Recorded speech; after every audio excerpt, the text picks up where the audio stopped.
A&E TV. Today we're joined for morning coffee by Loredana and Matei, the founder of Jensen Matthews PR. Good morning, Loredana. Good morning, and thank you for having me. Thank you for joining us. And to kick things off, can you talk us through your morning routine? I start every day waking up at 3 o'clock in the morning, which is a habit that I have for the past 3 years now, since actually I started my entrepreneurship journey. For like 1 hour, 1 hour and a half, I'm just drinking my coffee, and I try to connect with myself and have a bit of peace before the madness starts during the day. And after that, I'm just chatting with my creative director, which is like 4 hours ahead of me, and slowly easing myself into the day. By 6 o'clock, I do have 90% of my to-do list ready, which kind of helps me during the day to be present for where I am needed. And obviously we know last year you won an award for New Entrepreneur of the Year. Can you tell us a little bit about that and how you came to be doing what you're doing today? The award was a shock because I didn't really expect it. I've started Jensen Matthews PR in 2016, so fairly early. And I've been nominated for that award, and I just thought that's going to be a nomination and you're just on the list of finalists and that's going to be as far as I go. But after we had the interview with the juries, we realized that they appreciated the vision that I have for Jensen Matthews and behind Jensen Matthews at the moment. And I believe that the award was mostly for the work that we do for startups and for the ecosystem, and how we try to actually educate entrepreneurs and startups about the importance of having a PR strategy in place. Usually we do have this, tale going around the industry. You're using a PR agency only for a big company or for companies that they have like huge budgets in place. Things that are not really true. Any entrepreneur and anyone can use PR to actually tell their stories and get a bit out there. Okay. And what helps you to stay focused and determined with what you do? I believe it's a lot of discipline and the vision that I have for the future. It's been a roller coaster in the past 3 years, and you do have your highs and you have your lows. But if you create a very clear vision for what you want to do, you're gonna stay focused on the situation, and definitely a lot of discipline as the personal life goes. I mean, cutting from the social life, cutting from the excesses that your friends can have, and you just sit on the sideline and work on your project. And what inspired you to take the leap and become an entrepreneur and start your own business? Failure is the biggest inspiration behind everything that I do. I have been an entrepreneur before. I started very early.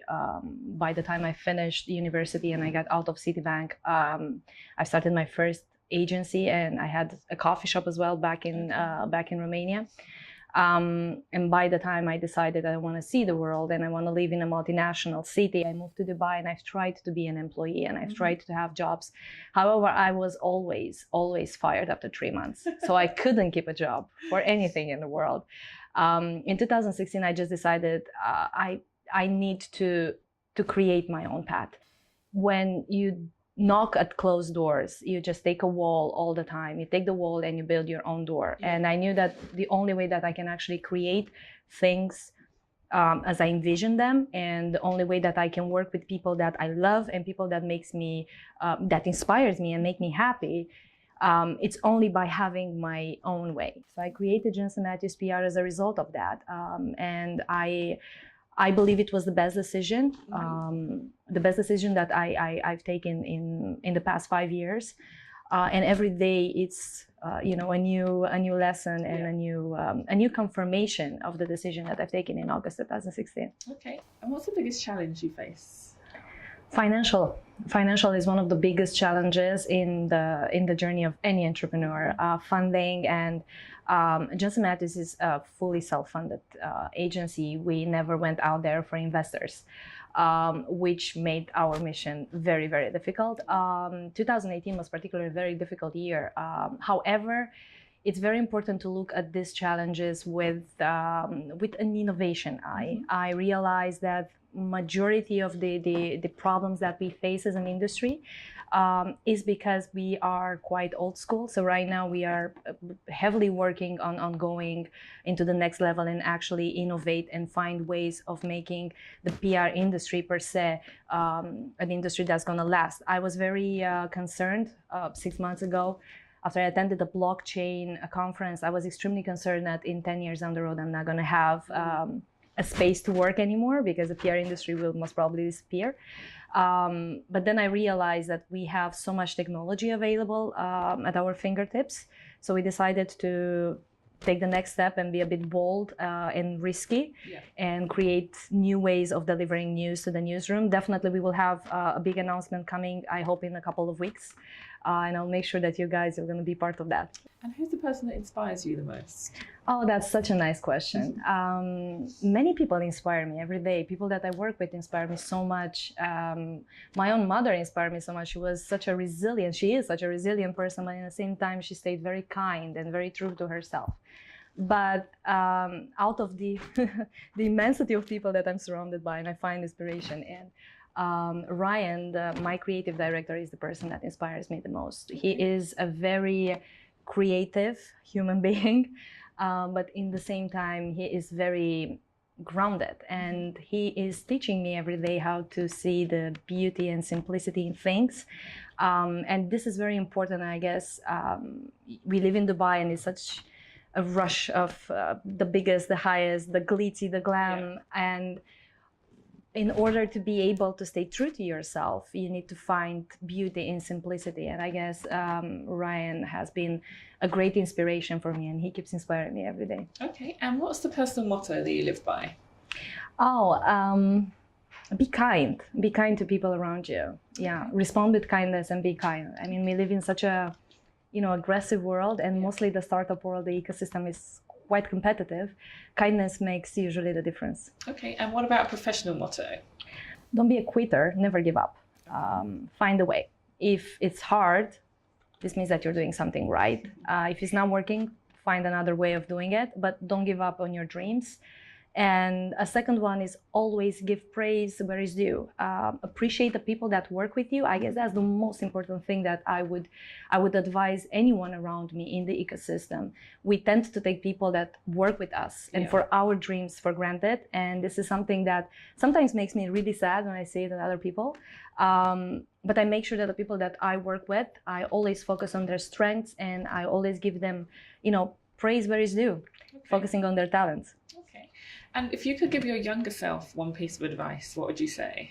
Trust your gut. Trust your gut is never wrong. Your intuition is really, really on point. And throughout the years, I realized that every time I did something against my gut, it turned out to be a failure. So I usually go back to what originally I thought that is going to be good. Okay. And what would you tell yourself 10 years from now? You're a billionaire, you made it. And what do you say no to? Rude people. People that are selfish and driven by ego. People that are treating very bad people around them.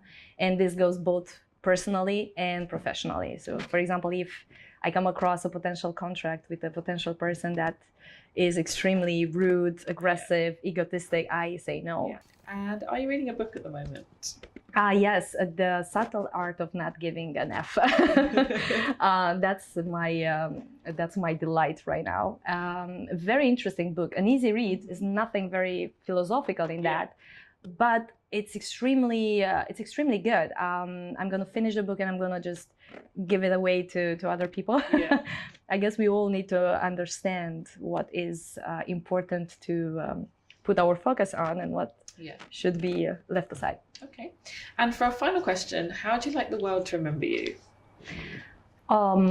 Maybe as a person that always tried to, support other people and always tried to make other people focus on what they're good at instead of their insecurities. Okay.